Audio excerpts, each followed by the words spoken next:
একজন চাষি কত কষ্ট আর মেহনত করে সবজি উৎপাদন করে আমরা সেটা বুঝিও না, বোঝার চেষ্টাও করি না। Come back to my channel. Hello friends, good morning, আসসালামু আলাইকুম সবাইকে। সকালে উঠে বড়বাবু দেখো আমাদের এই যে নতুন ছাদটা হয়েছে তোমাদের দেখাচ্ছি, দেখো নতুন ছাদে পানি দিচ্ছে।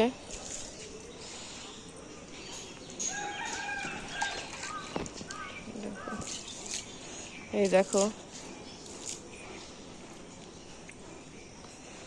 এই দেখো ছাদটা কতটা বাড়িয়েছে আমাদের, দেখেছো? কারণ দোতলা করার সময় ছাদটা বাড়িয়েছি, কারণ এখানে একটা ব্যালকনি হবে। আর আজ আমার গলাটা একটু খারাপ, ঠান্ডা লেগে গেছে, তাই কথাটা পরিষ্কার হচ্ছে না। ওই দেখো ব্রাশ করছে আর ছাদটাকে ভেজাচ্ছে।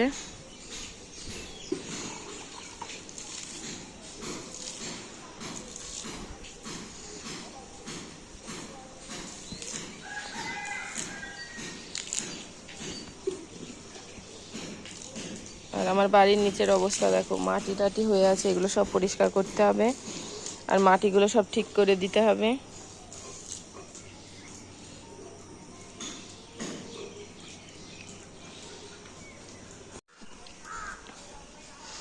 দেখ উপরে যাবে না। আমাদের ছাদের উপর এসে গেছে তেঁতুল গাছের ডাল, যেটার ফলে আমাদের ছাদটা পানি পড়ে পড়ে নষ্ট হয়ে যাচ্ছে। তো বর্মশাই কিছুটা কাটার চেষ্টা করছে। আর সকাল সকাল উঠে বর্মশাই কালকে রাতেই বলে দিয়েছিল যে আমি পান্তা ভাত খাবো চানাচুর ছানা দিয়ে আর লেবু দিয়ে। তো সকাল সকাল উঠে চানাচুরটা একেবারে ছেনে নিয়েছি, আর এদিকে পান্তা ভাত উপরে লেবু আর নুন দিয়ে দিয়েছি, ভালো করে চটকিয়ে মেখে নিচ্ছে। এইবার বাড়ি গিয়ে প্রথম পান্তা ভাত খাওয়া বাড়ি এসে, তো দেখো মাখিয়ে নিচ্ছে। যাই হোক, ভাত টাত খেয়ে আমরা চলে গেছিলাম গ্রামে। গ্রামে একটা ফাংশন ছিল, আজ রান্না হয়েছিল 5 কেজি চালের বিরিয়ানি, তোমরা চিকেনটা দেখলে। আর গরমে আমার নাজেহাল অবস্থা, ওদিকে উপরে চাটনি বেরেস্তা সব রেডি, আর আমি ওদিকে গরমে মরছি, মানে কষ্ট পাচ্ছি, সরি। তো আর আমার বরমশাই এদিকে দেখো, বাইরের আবহাওয়াটা দেখেছো, খুব মেঘলা আবহাওয়া হয়ে গেছিলো, প্রথম দিকে গরম দিয়েছিল, আর এদিকে উনি ভিডিও বানাতেই ব্যস্ত।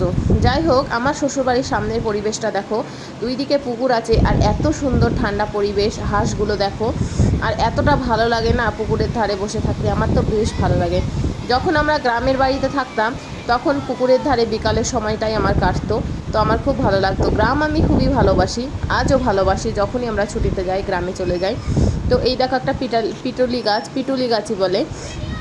আর এদিকে আমাদের ওই যে বাইকটা টিন দিয়ে ঘেরা আছে, ওইটা আমার শ্বশুরবাড়ির ভিতরে, ওর ভিতরেটা আমার শ্বশুরবাড়ি। আর এদিকে দেখো হাঁসগুলো দাঁড়িয়ে আছে। ওফ, কি প্রাকৃতিক পরিবেশ, দেখে যেন মনটা জুড়িয়ে যাচ্ছে, শান্ত স্নিগ্ধ মুগ্ধ করা এক পরিবেশ। হাঁসগুলো নিজের মতো করে চলে যাচ্ছে। তারপরে আমরা চলে যাব এক জায়গায়, তো হঠাৎ বৃষ্টি নেমে গিয়েছিল। তো বৃষ্টি মাথায়ও, মানে হালকা ফিস করে বৃষ্টি হচ্ছিল ছিটে ফোঁটা। ওই দেখো পিছনে সব পানি জমে আছে, আমরা চলে যাচ্ছিলাম পুঁটিমারি। ওটা হচ্ছে সোনপুকুর নিয়ে ওই দিকে যেতে হয়, ওই দিক দিয়ে জানি না সোনপুকুরই হবে, ওই দিক দিয়ে যেতে হয়।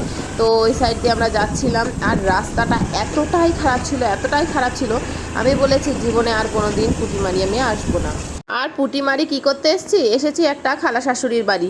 আর খালা শাশুড়ির বাড়ি এসে আমি একটু বসেছিলাম, আর ওনারা সবজি চাষ করে, তা আমার বড়মশাই জমি জায়গা বা চাষবাস দেখতে ভালোবাসে, তো বলল যে চলো আমি একটু দেখে আসি। আর সেদিন মাঠে এতটাই কাদা ছিল, যেহেতু বৃষ্টি হয়েছিল তাই আমি যেতে পারিনি। দেখো তোমাদের দেখাচ্ছে, ওফ কি দারুণ পটল, গাছে একেবারে ধরে আছে, কত সুন্দর লাগছে দেখে। এত কাছ থেকে পটল দেখার ইচ্ছা আমারও ছিল, কখনো এত কাছ থেকে আমি দেখিনি।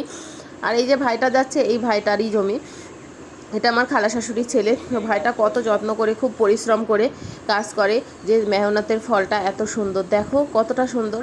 আর বাড়ি আসার পর কিন্তু ব্যাগ ভর্তি করে আমাদের এক ব্যাগ পটল দিয়েছিল, কতগুলো পাকা পটলও আছে। ও যা, আমি বলতে তো ভুলেই গেছিলাম, পাকা পটল খেতে আমি বেশ ভালোবাসি। যদি বলে দিতাম, এখন পরে ভিডিও দেখে বাড়ি এসে মনে হচ্ছে যে পাকা পটল কটা আনলে ওটাকে পুড়িয়ে ছানা করলে, ভর্তা বানালে বেশ ভালো লাগতো। তো যাই হোক, মিস হয়ে গেল, কোনো ব্যাপার না।